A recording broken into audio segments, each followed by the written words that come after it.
So the process of my incarnation is due to invocations, and because for a very long time people have been suffering, and they wanted to make a connection with God, and they wanted to make it a better world, and they wanted to bring God into themselves and into the world, and this is done throughout hundreds of thousands of years. Yeah. So in that process, it's an invocation, and that invocation brings me into incarnation.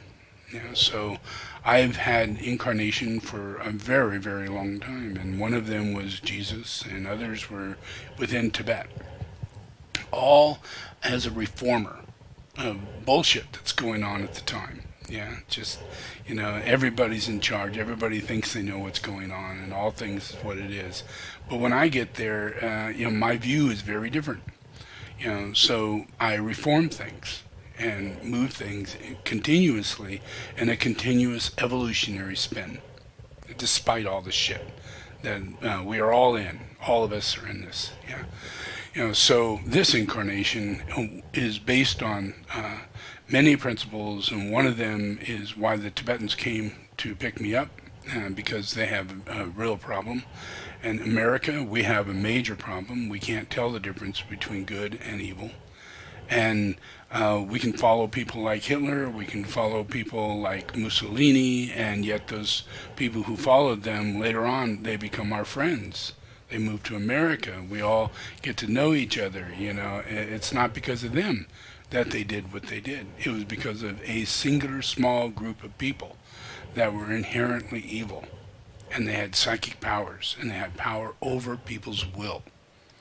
And that glamour of their delusion got picked up in their will as a little group, which we call the Dark Lodge. Yeah, and they are witches and warlocks who reincarnate into their delusionary facade of a hierarchy, that they believe that they are the kings or the presidents or the rulers of this earth. And they're under the delusion because they've had this thought for a very long time, and they use elements and magic in order to increase those thoughts of belief. Yeah, and they control materialism. And if you go to Tibet, you'll find an enormous amount of black magic in the process of materialism and control of elements and nature. If you read about Milarepa, you'll find out that was his main problem, was that all there was for Rinpoches and high masters was evil wizards. There were no such thing as high masters. There were only evil wizards. And if you went to school, you're going to be taught how to be an evil wizard, which happened to Milarepa. And after he finally got out of Lamaism and became, a high student to this relationship, he misused that same magic and harmed people, and realized this is all under the benefit of your own personal greed, whether it be vindication or jealousy or revenge or all those things of a person's glamour, even on the smallest degree. That influence can grow to a larger degree, and you can turn out like this Kempo that taught him how to be an evil wizard. So, and that all of them were that way. So even though we think Tibet is like this really holy place, study Milarepa and you'll find out what it was during the time of Milarepa.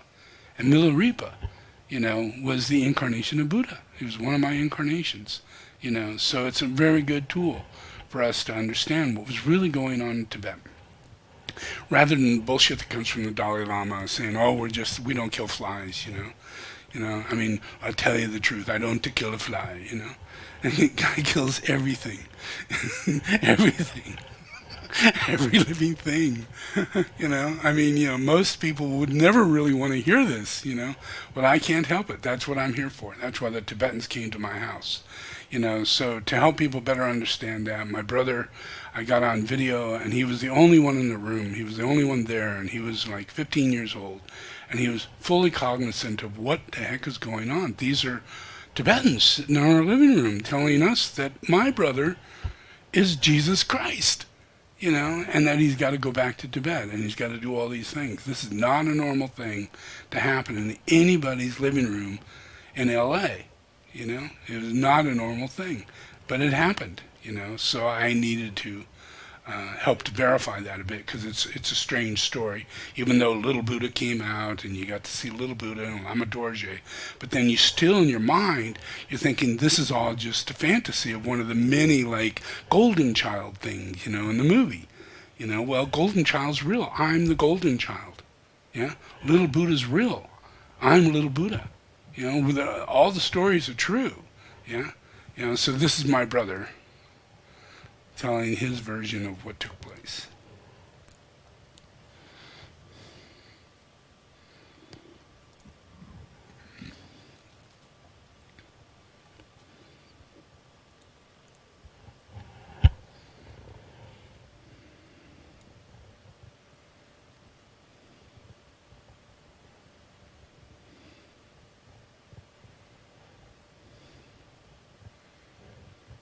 That's my mother. And my father. He's a Blackfoot Indian. My mother's Cherokee.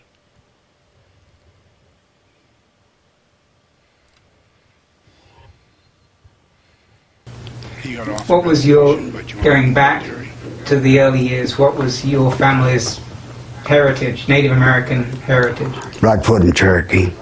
My dad was Blackfoot. My mom was half Cherokee. So there were a lot of things going on when you were young that were... Yeah.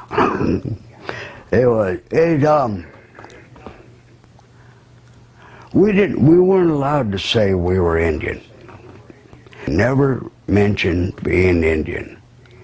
Because back then, that was a bad thing to be. No one liked you. We're home.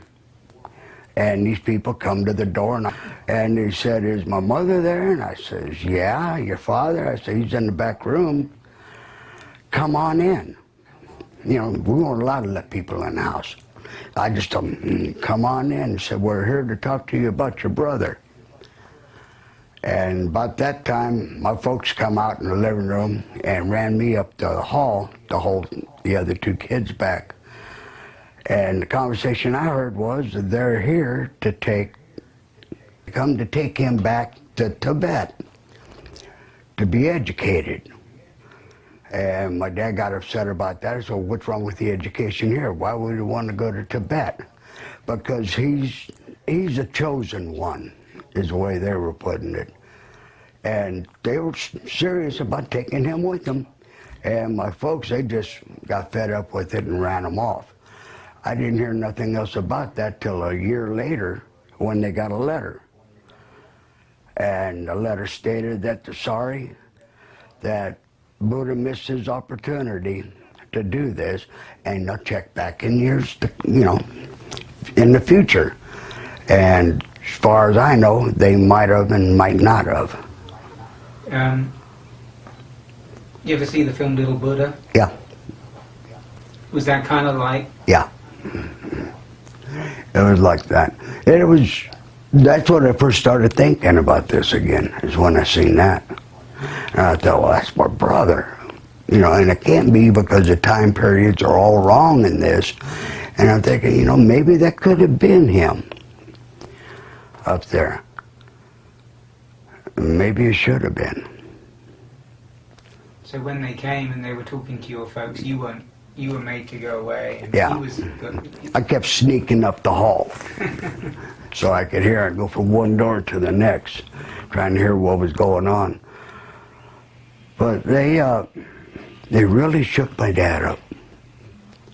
He got really upset, and my mom, she was basically laughing. She said, "This can't be real, it's candid camera, some stunt going on. Her brother put him up to it and stuff like that." But she checked, and as far as she knew, them people didn't exist to anybody in my family but Ronnie. He wanted to know who they were and what they wanted. He was scared of them. That I remember. He was scared because he wouldn't come down the hallway into the living room. He just went out the back door in the backyard and was looking through the sliding glass doors and trying to see what was going on. But no, there was no discussion. Anybody, none of my relatives, nobody. It was never brought up again, until that letter. And I think my sister may have it. because I know my mom kept it. So it was like a letter from the Tibetan. My mom and dad called him Buddha, little Buddha. And that went on for several years. And then he opened a clinic or something in Oregon. And they called him the Messiah. He's opened up a clinic up in Oregon. He's the Messiah. And it was just a private joke between them two. I never knew what was going on, you know, what they were talking about. But it's what these people, the Tibetans, had said to him while they were there. You know, he's chosen for this, and he's supposed to do this and that. They were determined to get the point across to my folks that this is supposed to be. This has to be. You know, and they weren't taking no for an answer, and there were these two old people in my living room arguing with my folks about taking my brother. And when they left, you could just tell they were looking for him, you know. As far as I thought they were going to just go ahead and take him, but they really shook my dad up. But I didn't know what it was. You know, I didn't know Tibet or Dalai Lama or none of that stuff. None of us did. So it was, and I kept that story to myself till about a year and a half ago, 2 years ago. Discussed it with him when we first started talking again. I'd asked him, I said, do you remember that? He says, oh yeah, I remember it, but nobody else does. And I don't know if he thought it was a story that my mom had made up, or if it actually happened, because he was really young at the time. And before, what was it? Before my dad died, he got in touch with him. He knew my dad was dying. Hadn't been in touch with him for years. But he just called and said, you know, I know Dad's dying, yada, yada. Because he's suffering strokes, daily strokes, and he had cancer, and he's just terminally ill. And everybody tried to find Buddha, you know, to let him know. And I've talked to everybody, and they said, no, we never got in touch with him. You know, how would he know what was going on? He knew the phone number, he knew the address,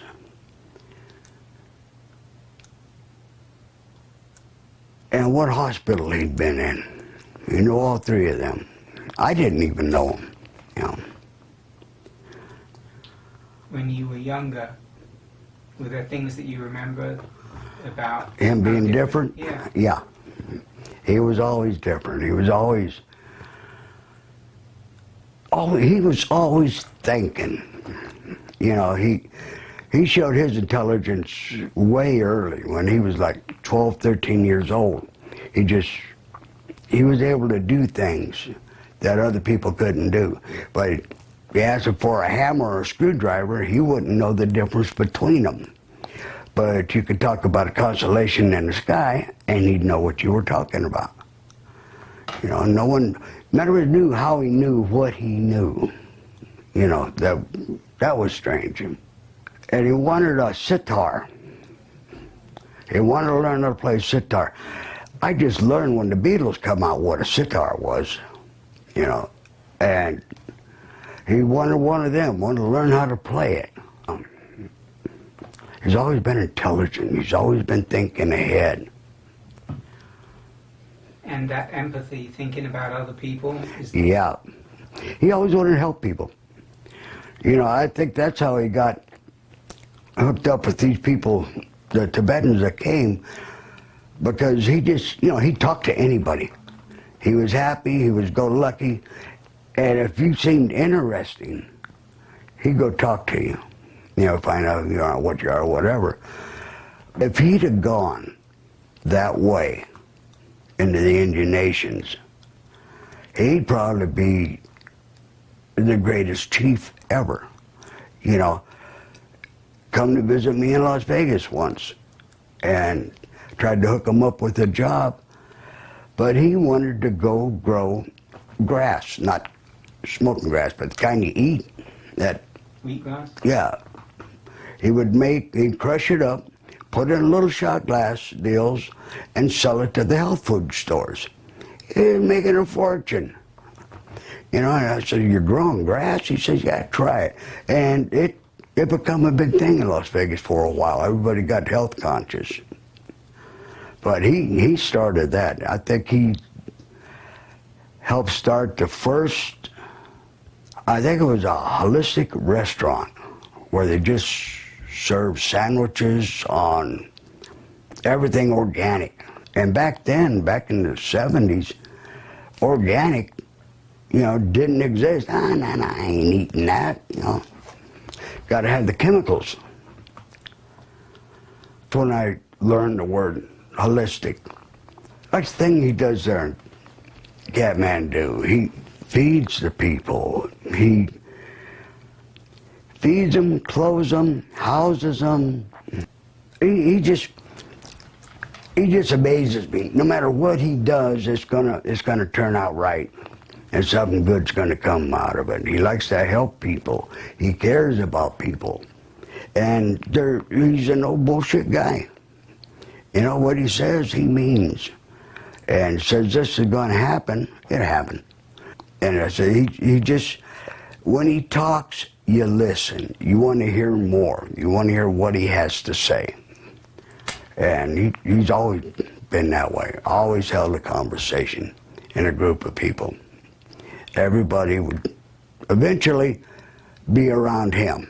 What's going on? His policy, do no harm. We grew up in a violent family. You know, and there was always someone getting hurt or someone getting beat up or, you know, crap like that. But he back then he said, you know, why do we have to fight? You know, there's no reason to fight. I don't think he's been in maybe 2 fights in his whole life. But he, what was it? When I went to Vietnam, he kept telling me, why don't you go to Canada like everybody else? I don't want to. You know, Vietnam wasn't even a thing when I joined the service. It became a thing while I was in boot camp. That's when I learned about Vietnam. And by the time I got out of boot camp, he knew everything there was about Vietnam, about all the coups that's gone on there, and who the good guys were and who the bad guys were. And he flat told me, he says, you know, you're over there fighting a war against people that are defending their country. We're the invader. You know, and he put that out there, and it was a whole different concept. People weren't ready for that. And he had a couple rallies. Cesar Chavez spoke about him at one of his rallies. And I couldn't believe, here this guy from Mexico comes here trying to start a union for the Mexican laborers and get them decent pay, and he's talking about Buddha. You know, how he's seen through what he's done, what could be done. You know, they did a lot of testing in Davis University, and they tested a lot of monkeys, and he just couldn't see that happening. He always said, you know, one of these days I'm gonna let them monkeys out. Well, they got loose, but he'd be an advocate for something like that, for animals. Thanksgiving one year, we were having Thanksgiving dinner, and this big semi-truck come down our street, and no truck's supposed to be on that street. And Buddha went running out there and stopped the guy. You know, here's a little guy stopping his big 16-wheeler, and the guy says, what do you want? He says, you're not home having Thanksgiving dinner with your family? He said, no, gotta work. He said, wait here. He went inside, got a plate, and took it back out there and sat in the truck and ate with him. You know, that's the kind of character he was back there. That's a kid doing that. You know, and this guy was a stranger. So you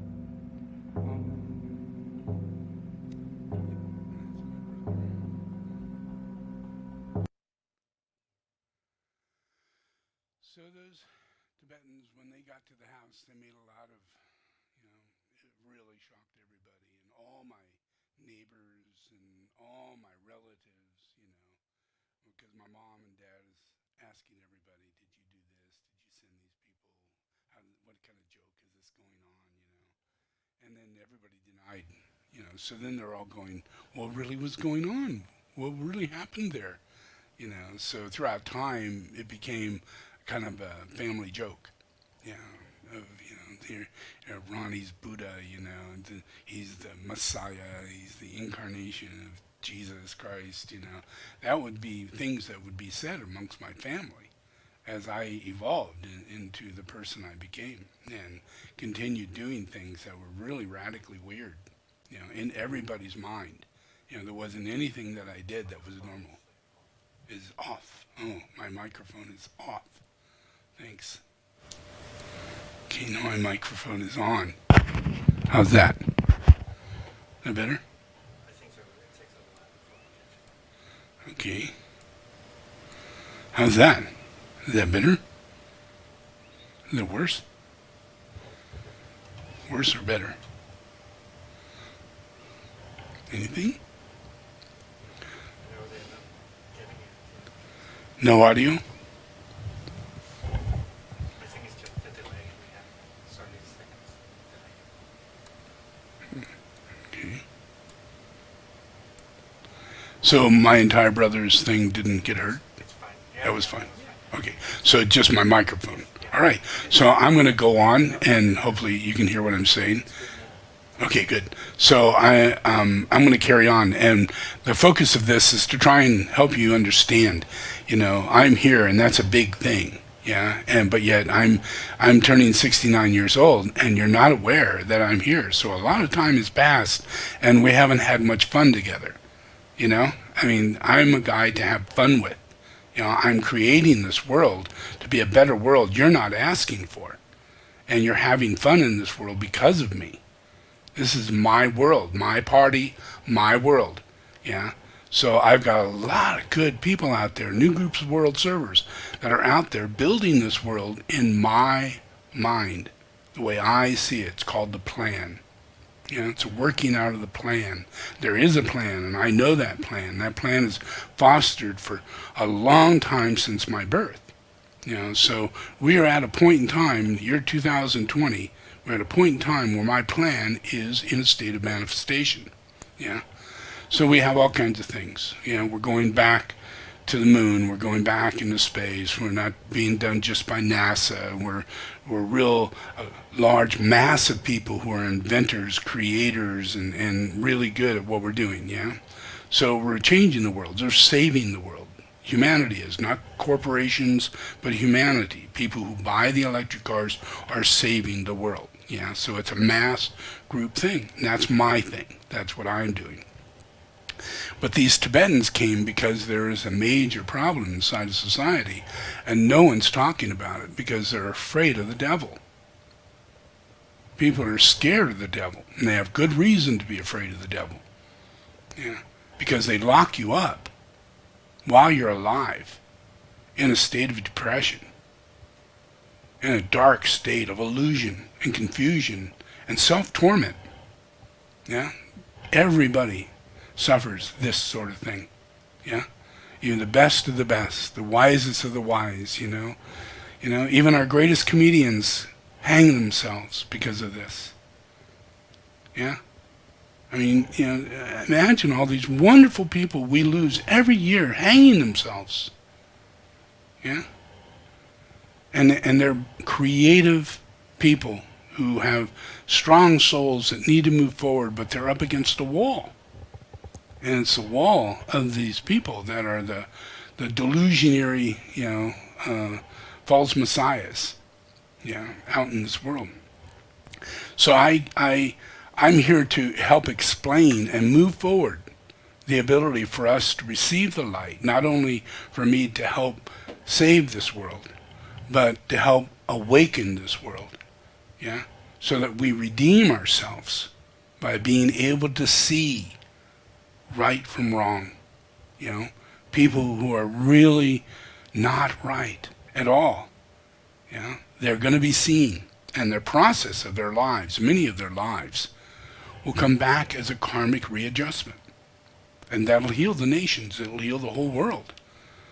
But the only way we can do this is if we have a clear understanding of who these people are. Yeah, because they keep coming back. You know, reincarnation is an inevitable reality, no matter how evil a person was, like Hitler. And we go, okay, we killed his ass, you know? We find his body, it's all burnt up, we verified his teeth, you know, we know he's dead, you know, yay. Sorry, folks, he reincarnated a year later. Yeah? And he makes his way down the path of life. Yeah? And we don't really know the day he died. We have no idea. He could have died 5 years after we think he died. Yeah? Because as we investigate, we find out that most of those German SS officers got away. And they became priests in the Catholic priesthood. And they left and lived in Argentina or other places as priests or under the influence of the priesthood. Yeah. So, and they never were found other than by a few people under the Hebrew reality of Judaism. Spent a lot of time to find and persecute these people, as many as possible. But they would not go up against the Catholic Church. So they couldn't really go find them. They themselves had to stand back from the devil. It was too much. Yeah, Catholic Church. And then try and do something about the Dalai Lama. Not one person has stepped up to say the Dalai Lama is not good. Yeah, but yet I could show you the Dalai Lama is not good. And he has never been good. No matter what the incarnation was, his history is that of a predator.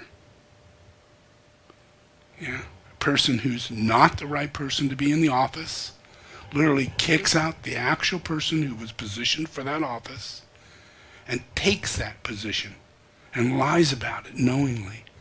And then when the next incarnation comes up, which is the 5th incarnation of the Dalai Lama, he murders the person who was the real first Dalai Lama, Sonam Gyatso, the first person who was enthroned as Dalai Lama.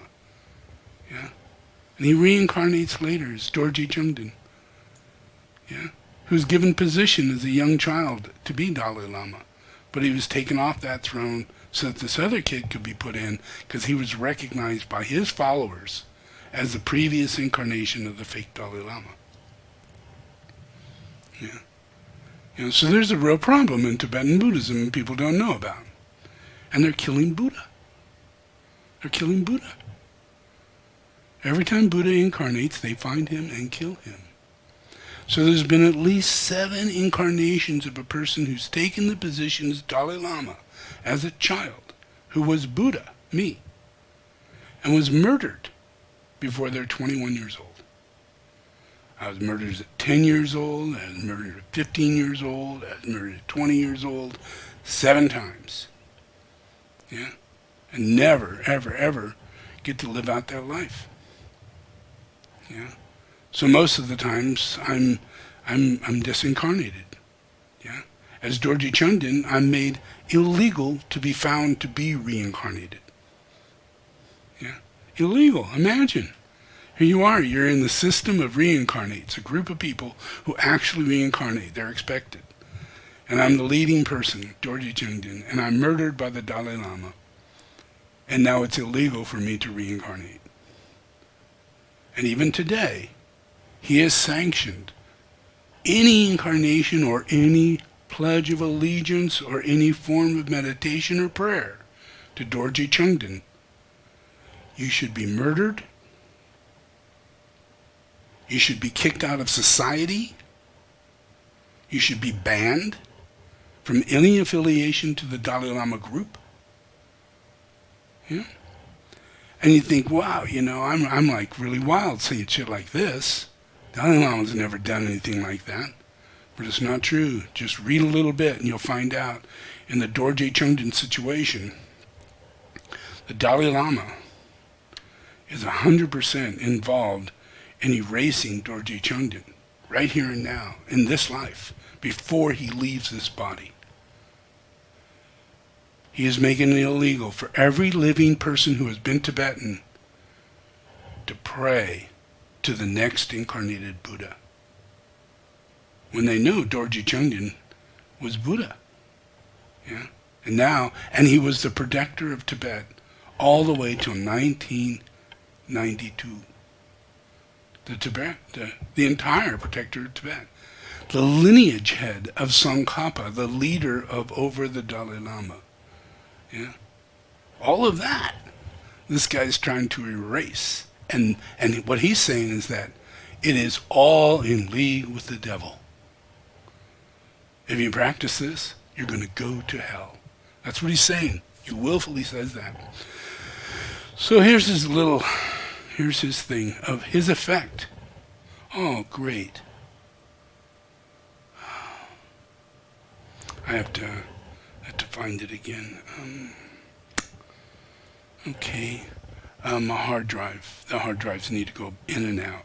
It'll be taking just a minute and need a little help here.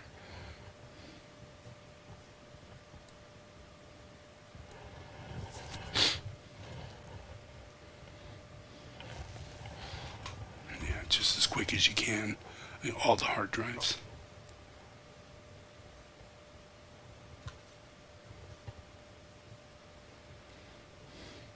Look at them and see if you see a light going on, showing that they have electricity going in them. Do they?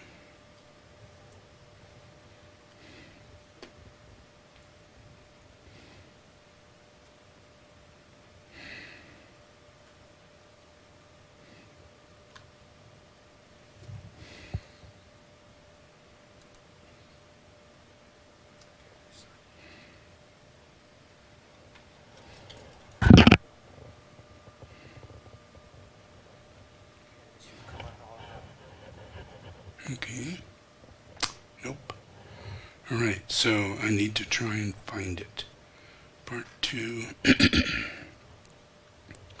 Okay, it's called Part 2 Dalai Lama. Part 2 Dalai Lama. No, they're not coming on. Part 2 Dalai Lama. Okay, so that's probably in E, under video. Nope. None of the hard drives are actually in. Only USB, that's it.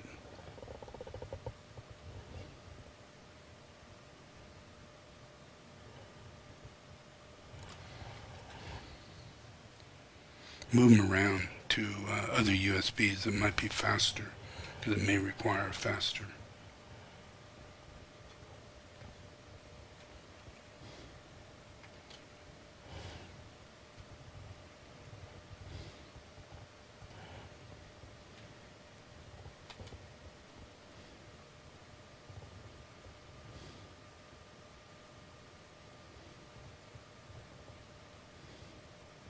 Okay, well, I'm going to just keep teaching, and Lars is going to continue working, and as soon as he sees something, I'll let him know what's on my side and what's on his side. So I'm going to move outside of the teaching of the Dalai Lama and go to another person, Hitler. The reincarnation of Hitler is a big thing, and you all missed it, and his name was Michael Jackson. The process of him being recognized for his reincarnation as Hitler. Hitler's not a good thing, yeah? Hitler's not a good thing, yeah? And Michael Jackson is equally not a good thing.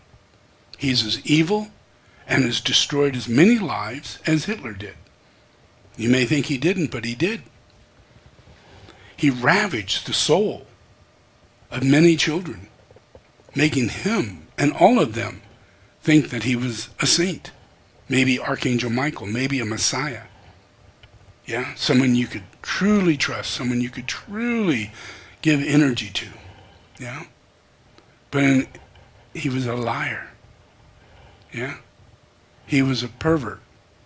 Yeah, he was a pedophile. Yeah, he molested children openly. He went to court many times. He paid off children and their family and got away with it. Now that he's dead, two have come out in order to get their lives straight and tell the truth. Two that really did have a long-term relationship with Michael Jackson. Those are the two that actually should come forward if there was a situation. And they did. But what did humanity do? They just fluffed it off. Like, we'll never know. Doesn't really matter now. But it does. It does. You're not seeing your neighbor, you're not seeing your uncle, you're not seeing your husband, you're not seeing the other pedophiles. Yeah? You're not seeing the priest. You're still going to the Catholic Church. You still go to the Catholic Church. You should never enter that door. You should keep your crucifixes, but you should turn away from the Mother Mary cult and go back to Jesus. Yeah? Because you've just been scammed into a whole delusion of the goddess, the mother of God, Claiming such things is ridiculous when we haven't even heard it from Jesus.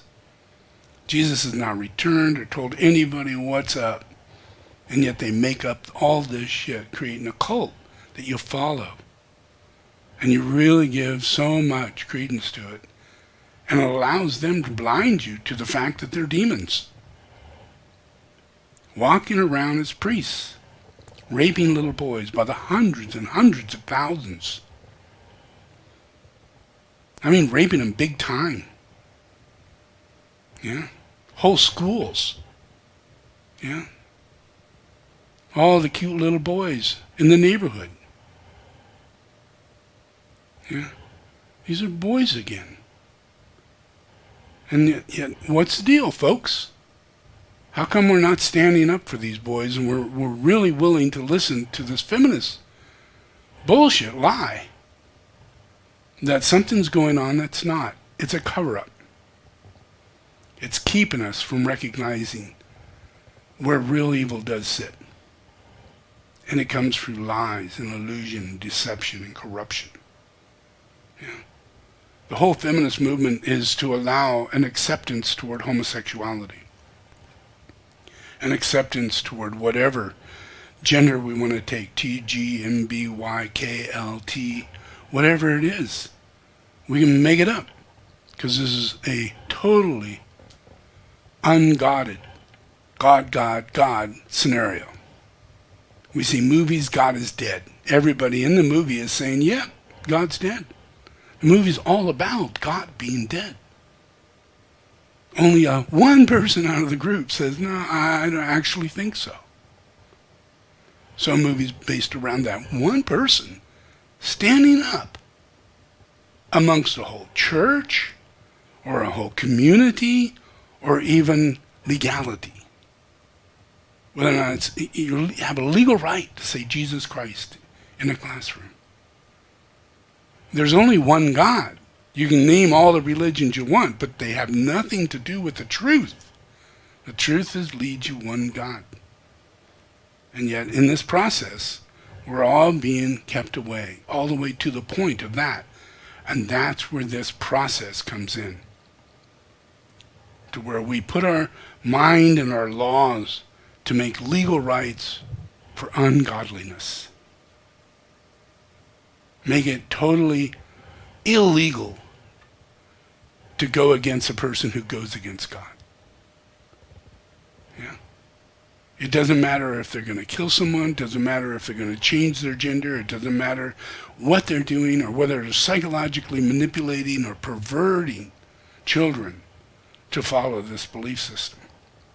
Just because in previous lives we have suffered so much, we have been rented so much, we have no direction whatsoever, these demons are going to take charge.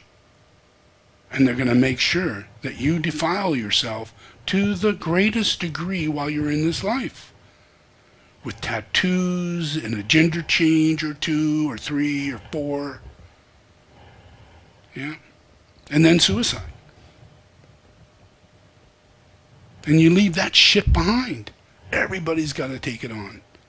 The person who lived it out, who supposedly had all the freedom in the world, and that is not where freedom exists. True freedom exists in the ability to control the elements that control you.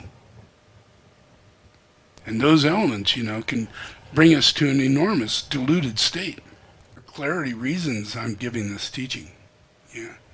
Because even today, people still mask the illusion of the fact that he does things like this. They mask that illusion.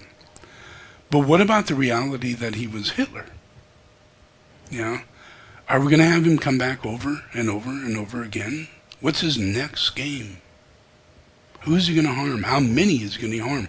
What effect does he have on the whole human race in taking up their time? How many people listened to Michael Jackson singing, watching him as a child grow up? Yeah? And be taken in as though this is the king of pop. While we watch Elvis Presley die, John Lennon die, all the rock stars die by mid-70s, And then comes grunge, and then comes Michael Jackson. Yeah, he's grown up. He's the king of pop. And the rock reality of love, and hippies and things like that wasn't anything about Michael Jackson. Yeah, didn't quite fit that picture. He fit the picture,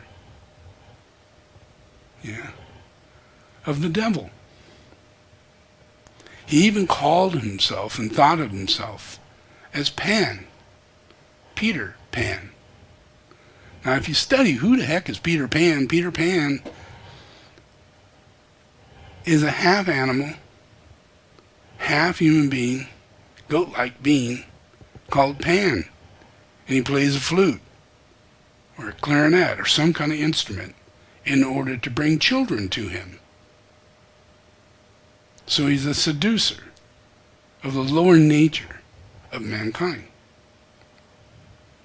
That's Peter Pan. And if you study the story of Peter Pan, he's actually a murderer. He hates children. He kills them. It's a bad story. Peter Pan was a very bad guy. Yeah. This is the illnesses that we have, the diseases that we have, the nuclear bombs that we have possibly coming our way, our relationship with evil on earth and its ability to continue its existence is due to humanity's lack of ability to discern and discriminate. Yeah. With that lack of ability, we are fostering this process as though we've just gone to sleep. And this is all a dream, and it's not, and we are totally asleep. Even though we see Michael Jackson, listen to the music, and the man's a pedophile.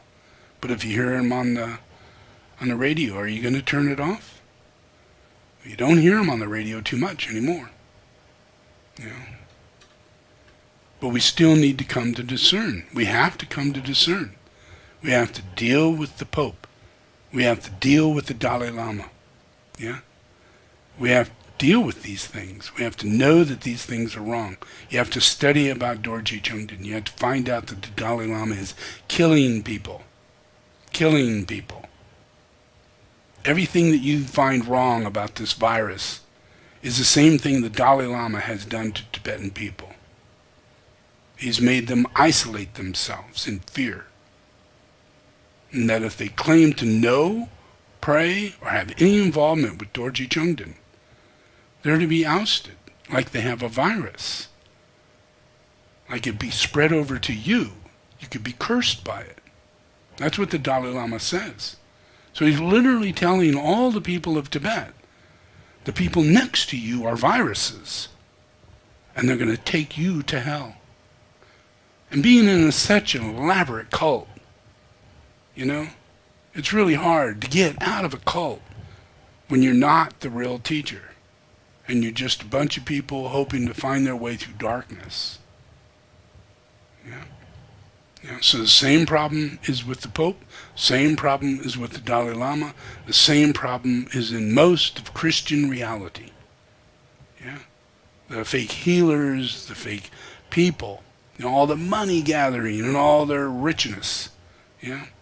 And all the people, whether it be Kardashians or others, it's our lack of discernment that is furthering that. And that is what giving us the opportunity to have a nuclear holocaust. Because we're asleep. We're not doing anything to prevent it. To prevent it, we have to purify our lives. We have to become holy. We have to repent. We have to know that these people are acting in evil ways. What they did to Bruce, is horrendous. He used to be a man of man. Yeah? A way short of masculinity. Yeah? Now he's a 69-year-old woman who's completely lost and is probably going to commit suicide before they die, which is a common scenario, because there's no psychological way of coming around the whole process when you're doing the wrong thing. Lacking discernment and doing the wrong thing has a really intense effect on our ability to do a right thing later. Yeah. So that's just that. So I'm going to do a meditation. Yeah.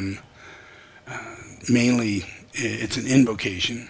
Yeah. And the invocation is to help bring about balance in the chakras. So this is going to be about the invocation of the 7 rays. And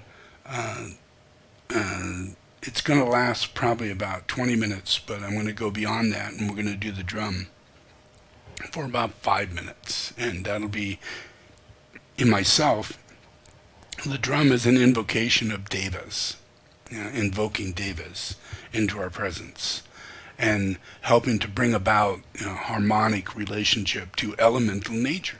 When we're defiling nature the way we are, and we have no idea that this is what we're doing because we're letting these lunar lords live out their lives, without anybody stopping them. Nobody stopped Michael Jackson. Nobody stopped these priests. Even though they're caught, nobody's grabbing them and pulling them, dragging them into a jail, and interrogating them and letting them meet their accusers. Not one person's doing that. Why? Because it's men. If this was women that priests were raping, these people would be in jail in a minute. Because there's just this one thing that we're being triggered to be one-sided in this thing. Yeah? And we're losing the whole entire reality of humanity. We are male and female, and we're all suffering equally in this scenario. For all the women who get battered at home, an equal number of men are battered by women. An equal number. And yet, it's never mentioned on the news. But any battering that goes on, it's always one-sided. Yeah? As though that is the only issue. And we are being pressured to think in a state of separation. That's their influence on us. Yeah?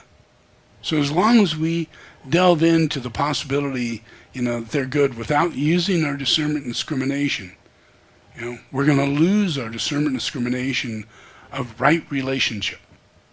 Yeah? We can't figure them out. We can't figure other people out. We're just asleep. And we're just getting from one day to the next until we die. And then we get to wake up and look back at all this shit and hopefully gain a little bit of enthusiasm that I'm not going to do that again. What a wasted life. That went by in 2 seconds. I could have done something. Instead of let Michael Jackson go on with his way and me become a rich person carrying on my drum routine or my whatever it is I as an individual am doing, rather than witnessing the Holocaust inside of our society that is molesting the little children while we're sleeping and focusing on our little ambitions. Does that make sense? Yeah? It's that selfishness and that action of thinking that selfishness is our goal in life, is to be selfish, to be rich, to be famous, yeah? To be glorified. It's our goal in life, yeah? But in reality, that's competition and selfishness. So I'm going to do this invocation, hoping that it's going to bring about a better pattern inside of humanity. Because Michael Jackson's going to reincarnate. The Dalai Lama's coming back. Everybody comes and goes, yeah? My only job is to raise people up so that they can discern, discriminate, so that we could take the place of false prophets as saints, not as prophets, not as psychics, not as astrologists, not as, Reiki masters or anything like that, but freaking saints. That's it. Yeah? And the saints are the ones who say no. Yeah? They're the ones who say no. They're not the followers. Yeah? They're awake. They're aware. Yeah? And they're facilitating the Lord's plan. Yeah? The Lord's plan is a strong activity of establishing goodwill inside of humanity. Yeah? Where we can feed all the children, we can take care of everybody, but we have no idea. An insidious thing is happening to mankind, especially man. If we can eliminate war, we would eliminate millions of men having to carry guns and act like tyrants, little tyrants, each and every one of them. Little tyrants. Yeah? Who needs to be trained to be that? The only way you can go to war is by deadening your senses all the way to the point to where you can stick your head up and look at a bullet and not keep your head down and never aim at anything. Yeah? Because that's what they're trained to do. Become so insensitive that they follow orders to the point of being killed. That can drive you nuts. Yeah? Yeah? And you just you're watching everybody else get shot and you live through it. That will drive you nuts. Yeah? So the whole entire thing happens 99% to men. They go up against something no woman goes against. But every woman says, but you've never given birth to a baby. You don't know what it's like to suffer. Huh? What? Are you kidding me? I watch my limbs get cut off, blown up. I drag myself through the forest. I saved my fellow buddies. I tried to stop bleeding. I don't know what. And yet, none of that there's no comparison. This delusion of grandeur around something that's not real. It's a delusion of grandeur. It's just not real. Everything has its truth, but let's not build it up into a delusion of grandeur to where we lose the truth on both sides. Or we'll never. You're going to be a mother who's going to give birth, but you're going to be so inhumane. You'll allow your son to go to war. Go play football, son. Yeah? Go play football. And put that little canister on your head. Let those biz-ass guys hit you as hard as they can. Now the girls aren't allowed to do that. Yeah? And now because they're so stupid in this real reality of a world, now they're forcing their way to become military soldiers, football players, everything equal on the bad side. And if you're a feminist, then you have to be a person who is a chauvinist pig. That's how you are empowered. You can openly express chauvinistic attitude toward men, and that shows that you're empowered. Yeah? That's crazy. Here we're trying to evolve And we're trying to come out of that sort of thing, but yet it's going into another one. So who's the source here? Was it this one actually driving men to be that so they'd be attracted to them? Were women attracted to bad guys in tattoos and evil look? Is that a possibility? Yeah? Would that drive men to be evil so that they can get a woman? That's true. All you gotta do is look. Yeah? Yeah? The guys who are the most corrupt, they lie, they deceive, they're selfish, they're players. Those are the ones. They're real, you want to get that one. Yeah? Because it puts you into this delusion of glamour. A certain look, a certain characteristic, a certain kind of being. Yeah? And that directly affects our way of seeing each other. It's a delusionary complex. Yeah? So we're never going to be able to discern, discriminate the process of the bigger picture. When we're getting all this propaganda that's telling us, not only, are men, they can't mow a lawn, they can't paint, they can't fix a door without the door falling off, they can't, take a light bulb out and put another one up. Every commercial shows that in men, And then it shows the women, eating their candies and eating their cookies and eating their cakes and they're going, well, I'm hiding in my bathtub, sitting alone in my lavish scenario. That's like normal? What? That's normal? And the guys over here like, it's not normal. The whole projection of what women are and what men are is a satanic illusion. And while you're asleep, it controls your dream. And it becomes your dream. And you want these dresses, and you want these rings, and you want all these things that go with the dream. Yeah?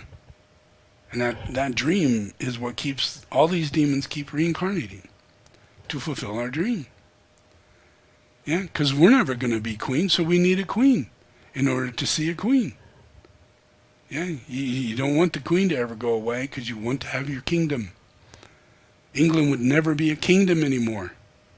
We're a kingdom because we have a queen, we have a king, we're a kingdom, we're special. We're divinely graced by God. Yeah? But if you study it, the Queen of England sits on top of the stone of Satan. If you study it, you'll find that's true. And even the crown she wears is stolen from Shiva. How's that possible? And India's really ticked off at that. But they took over India because she's a queen. And her kingdom is greater than their little monarchy. Their rajas and things. Yeah. So we really got to recapitulate from a place of saintlyhood. Yeah. Taking the influence of the power of the saint. Yeah. And change the possibility of, we have a Dalai Lama today and a bunch of popes and all these lying priests, and we have people who continue going to them, but all these people die and they come back. And if we invoke and we pray and we purify, we have a real good chance we will heal them before they are older. By the time they're 10 or 12 or 13 or 14 or 15. Yeah? Because we'll move more people in the light to be in position of control. More people in the light who are bringing in electric cars and bringing in solar and all kinds of things. And we're thinking of those kind of people rather than Kardashians who do absolutely nothing. Yeah? And the Facebook glitch of Twitter and all that kind of stuff where you want to look like a Kardashian. Yeah? It means absolutely nothing. How many fans you got, all that means absolutely nothing. Yeah? So it's all an invocation, whether or not we're applying purification, and we do that through meditation. Yeah? So my work is to help people with the process of the tools, bringing tools like this, and the weavers and everything else, and the pujas, and it influences the ability for us to receive the higher vision. Yeah? A view. Yeah? A view that I have. The view. Yeah? And it's not the view on TV of a bunch of cracking ladies, you know? It's not anything of that view. It's a real view. It's a view of change, and it's a view from Jesus. Yeah? So everybody, when we get into our awakened state, we get the view from Christ. And we see the plan. And we see the working out of the plan because we're a part of that plan. And we know we can see the signs of evil. Yeah? And we want to see it on TV. We want to see these assholes caught. Yeah? We want to see the church go down. We want to see nobody enter a Catholic church. We want to see the news. We want to see the revelation of the coming of Christ. And the only way that's going to happen is through invocation. People have to wake up. Yeah? There's no coming of Christ. I'm here all the time unless you're awake. Yeah? So waking up is the only thing. So here's this. I'm going to do this nice little puja. As soon as I find it.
Is there a reason why the sound's not working? Lars.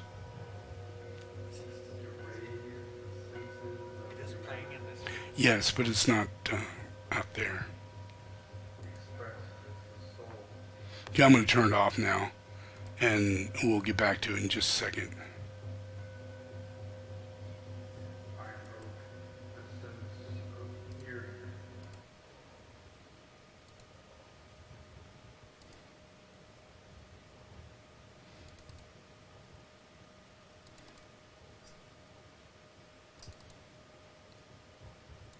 Okay, I'll try this.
Seven rays to raise the senses of humanity. Repeat after me. I invoke the Expressed power, as the soul, the love, and the wisdom of my ashram, soul, and monad. sense of hearing and the seventh to ray, guide me into the right activity in the plan, hearing the word of God, to clarify and stimulate my the mind, word of power, to transform and transmute my feelings and emotions, I invoke the sense of touch and the to first energize and vitalize and heal my physical and etheric ray as body. the finger of God.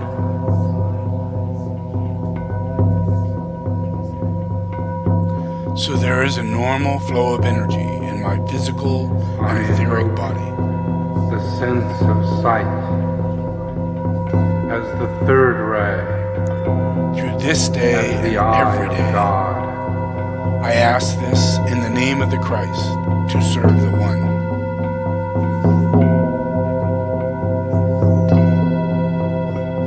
I invoke All in the name of the Father, the Son, and the of Holy taste Spirit. Amen. as the sixth ray, as the desire of all the nations.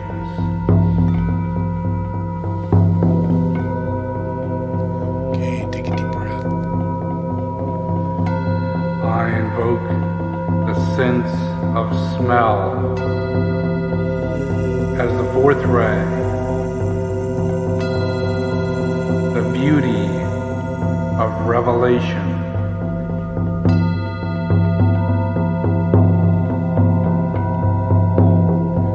I invoke the sense of intellect as the fifth ray, as the knowledge of God.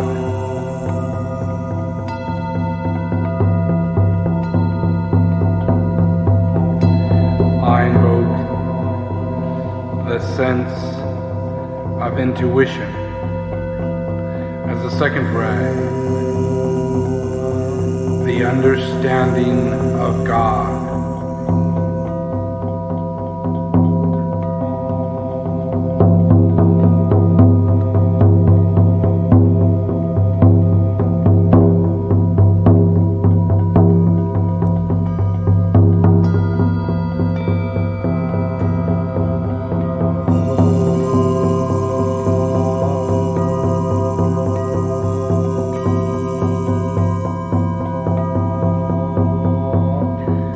I call upon the synthesis of the seven rays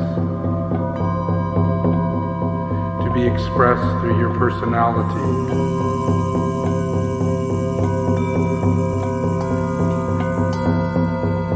As the first ray of ideas, the mental body, the purpose, your life.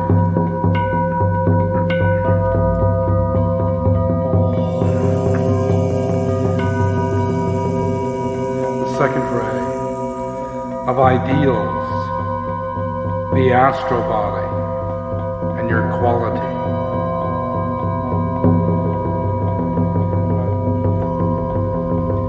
The third ray of idols, your physical body and your form.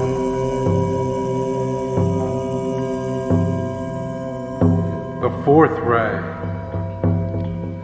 of the fourth kingdom of humanity in balance.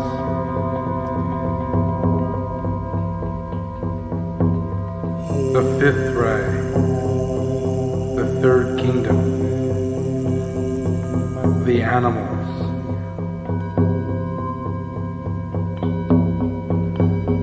The sixth ray, the second kingdom, vegetables. The seventh ray, the first kingdom, minerals.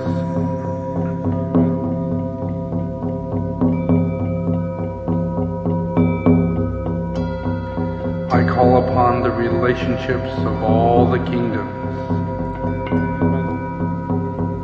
to penetrate the personality of humanity and express its collective soul.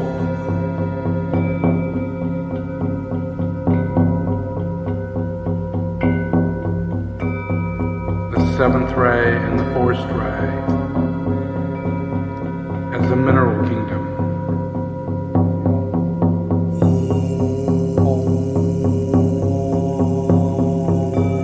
The second ray, the fourth ray, and the sixth ray as the vegetable kingdom. The third ray and the sixth ray as the animal kingdom. The fourth ray and the fifth ray as the human kingdom.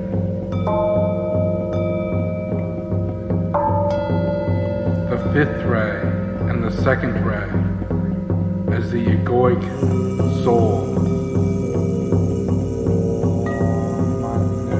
The sixth ray and the third ray as planetary lives. The first ray and the seventh ray as solar lives.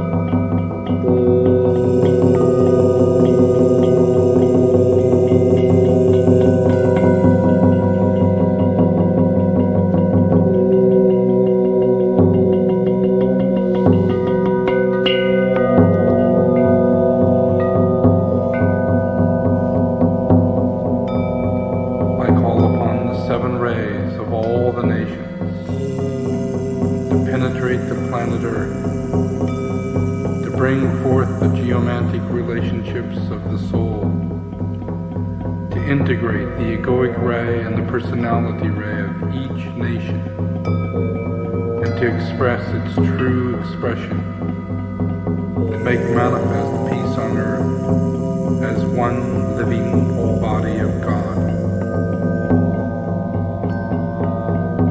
I call upon India to bring forth its fourth ray of personality, integrate its first ray of soul to manifest the hidden light.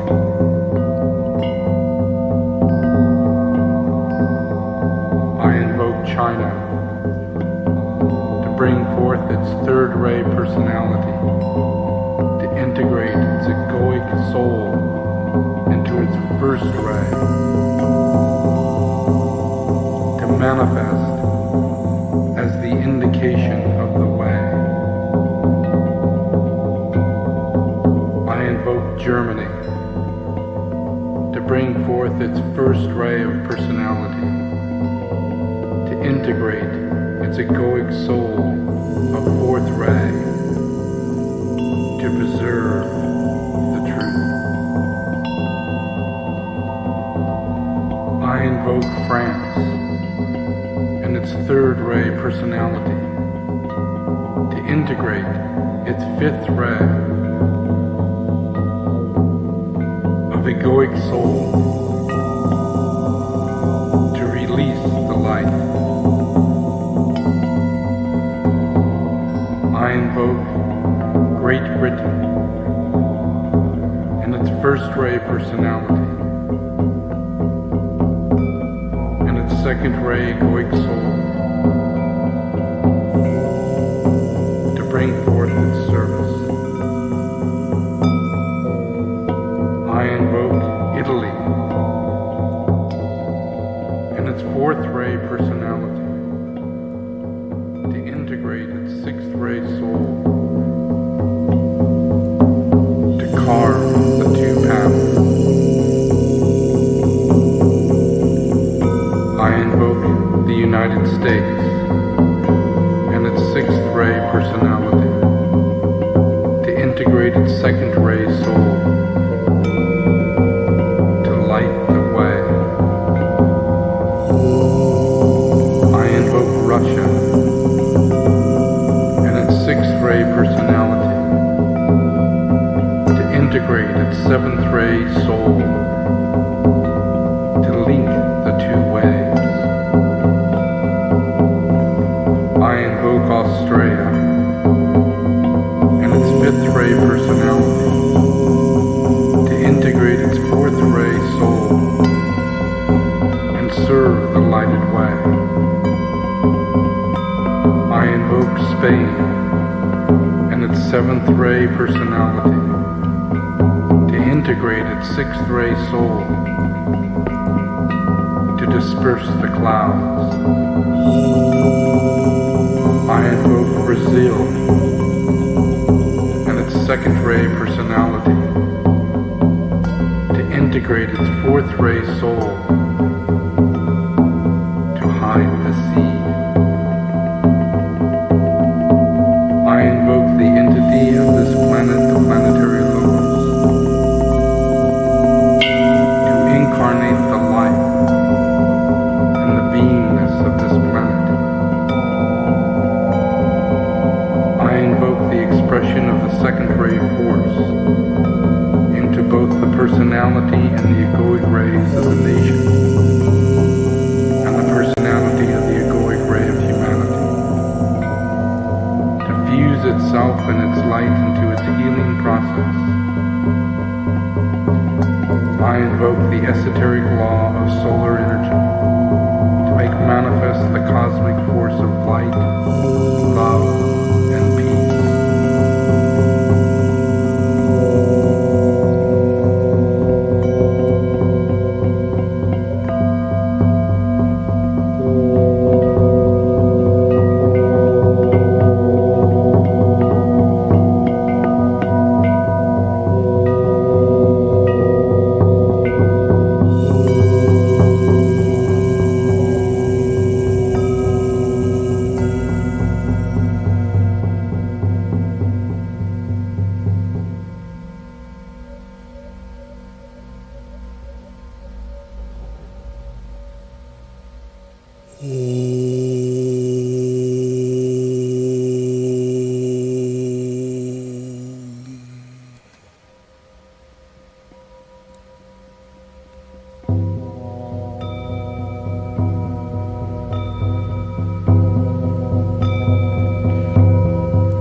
Seven rays to raise the senses of humanity, expressed as the soul.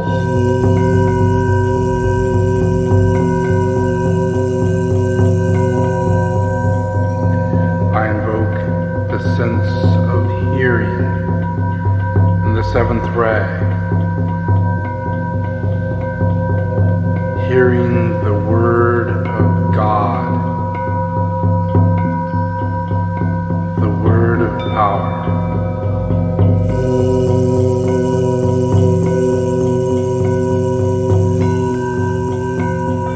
I invoke the sense of touch and the first ray as the finger of God.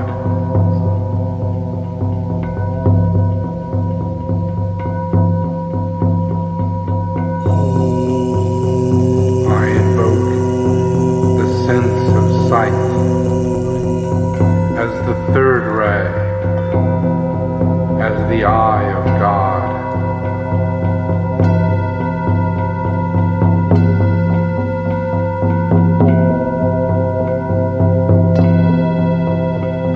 I invoke the sense of taste as the sixth ray, as the desire of all the nations.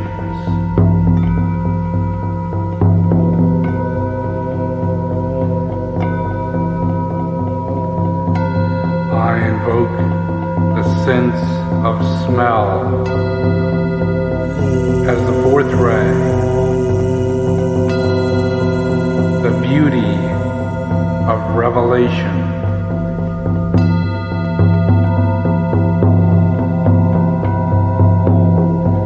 I invoke the sense of intellect as the fifth ray, as the knowledge of God.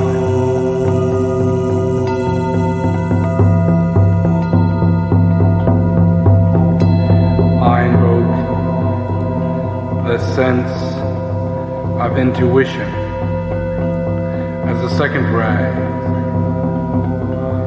the understanding of God.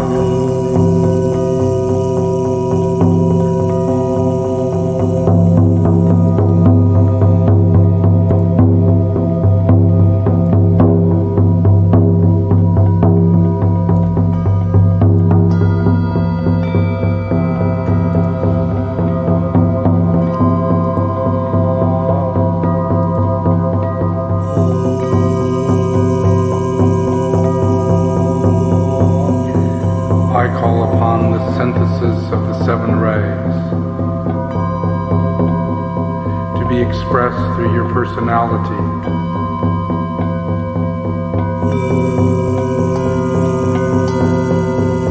As the first ray of ideas, the mental body, the purpose, your life.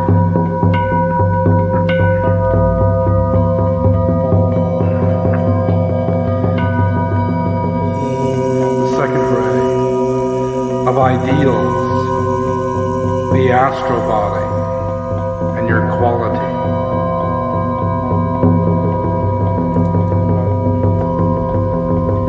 The third ray of idols, your physical body and your form.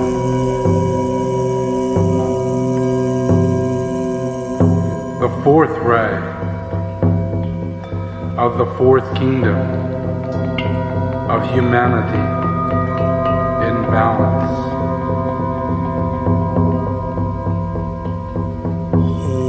The fifth ray, the third kingdom, the animals.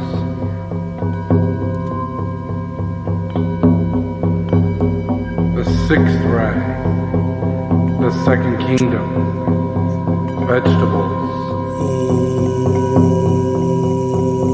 The seventh ray, the first kingdom, minerals.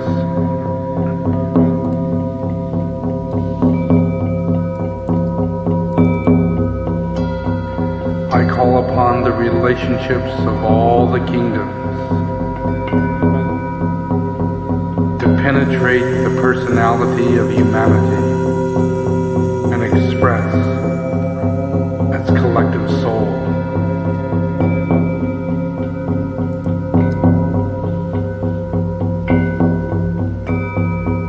Seventh ray and the fourth ray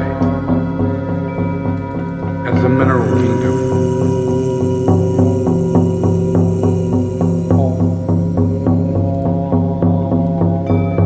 The second ray, the fourth ray, and the sixth ray as the vegetable kingdom.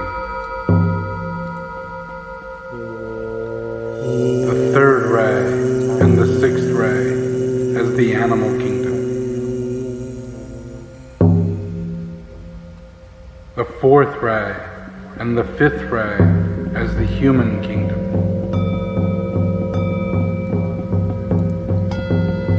The fifth ray and the second ray as the egoic soul. The sixth ray and the third ray as planetary lives.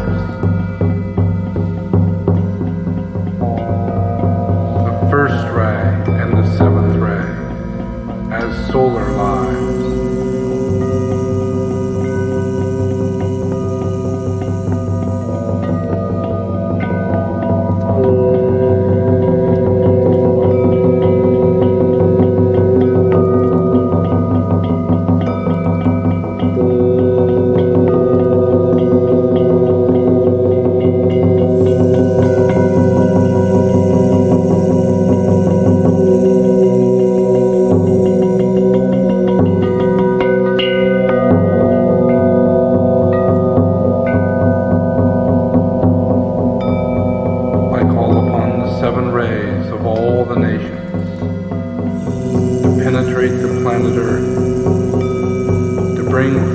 geomantic relationships of the soul, to integrate the egoic ray and the personality ray of each nation, and to express its true expression, to make manifest peace on earth as one living body of God.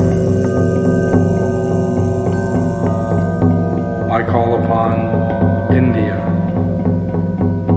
to bring forth its fourth ray of personality and to integrate its first ray of soul to manifest the hidden light.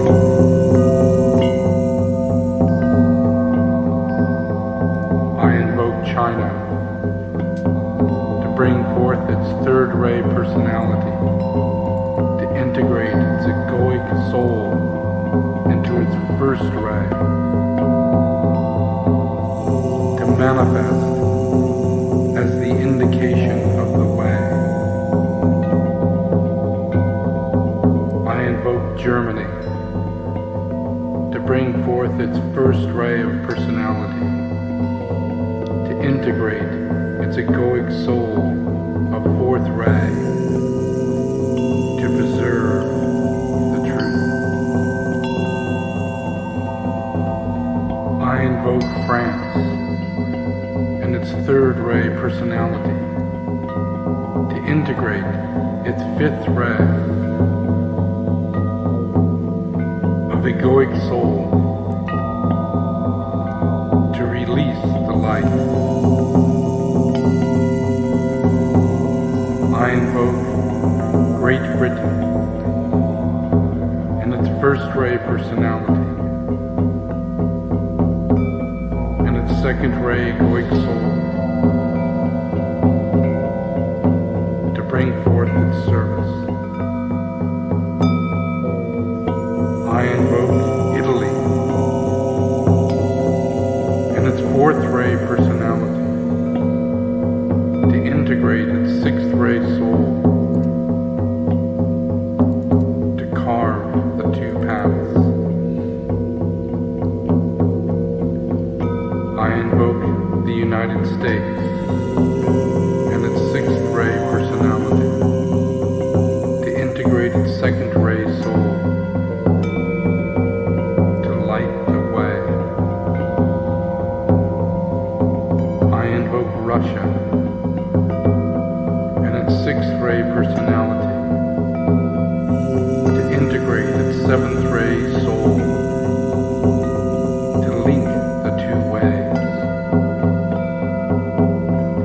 I invoke Australia and its fifth ray personality to integrate its fourth ray soul and serve the lighted way. I invoke Spain and its seventh ray personality to integrate its sixth ray soul to disperse the clouds.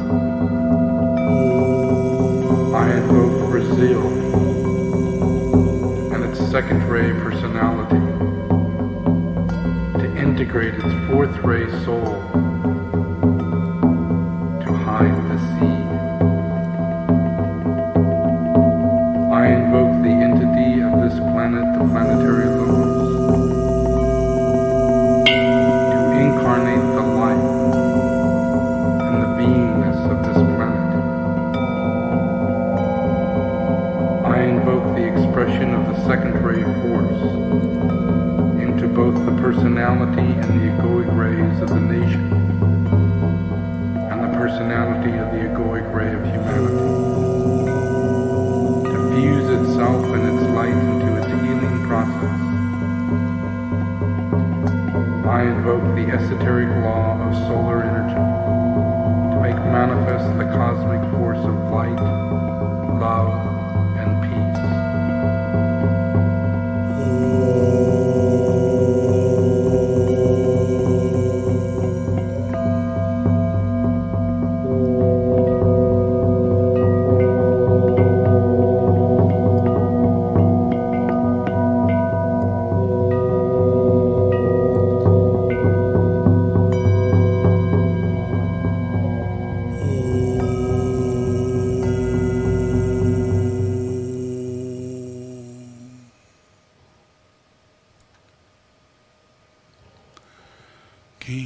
relax.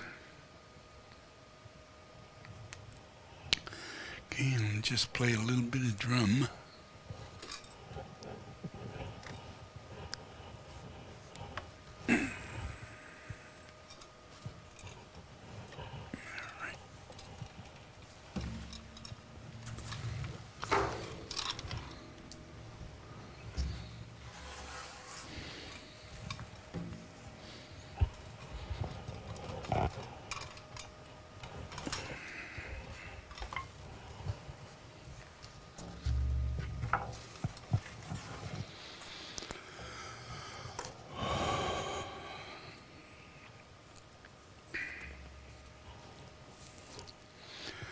Okay, this is in Native American and in Tibetan, the playing of the drum initiates the invocation of God.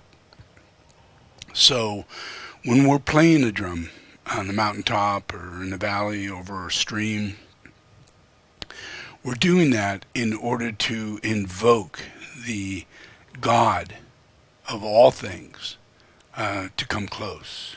Yeah, this is calling God. Yeah, and so it's from the heart.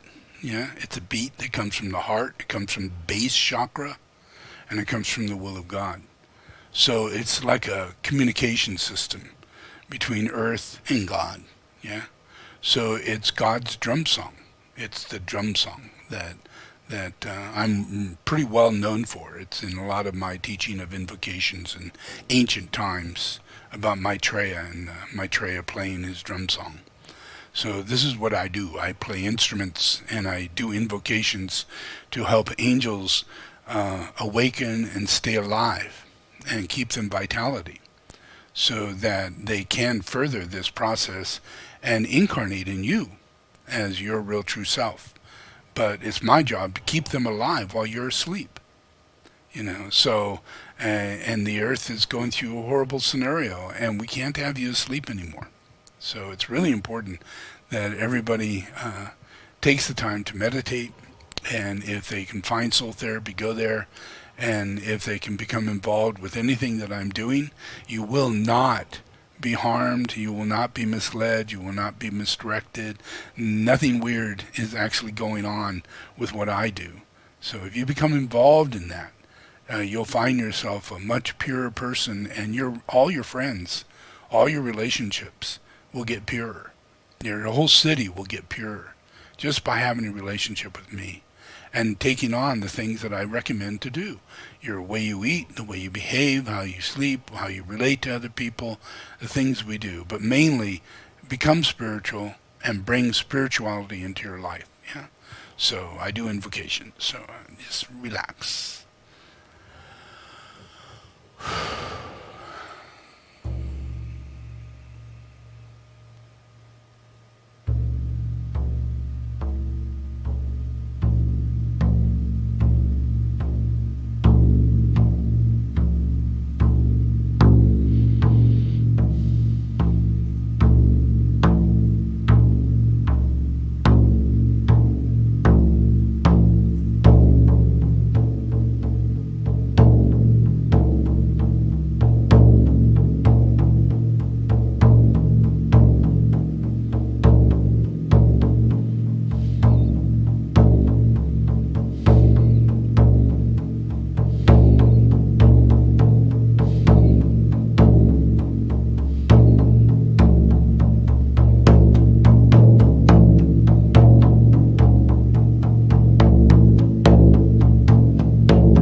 It's a fun drum.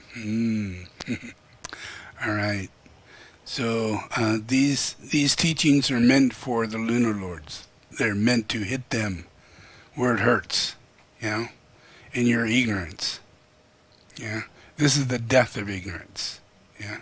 That process that's going to eliminate this dark, dark reality. Yeah. And this door is going to open up. Yeah. And another door is going to close. Yeah. That door of separation, the illusion that keeps us all asleep, that is slamming shut. Yeah. And nothing will be left from it. Yeah. Not a thing. Yeah. All discernment, understanding, wisdom, pure enlightenment is going to come out of humanity. And we're not going to be asleep when that takes place. Yeah. So just clap your hands together and enjoy. Thank you.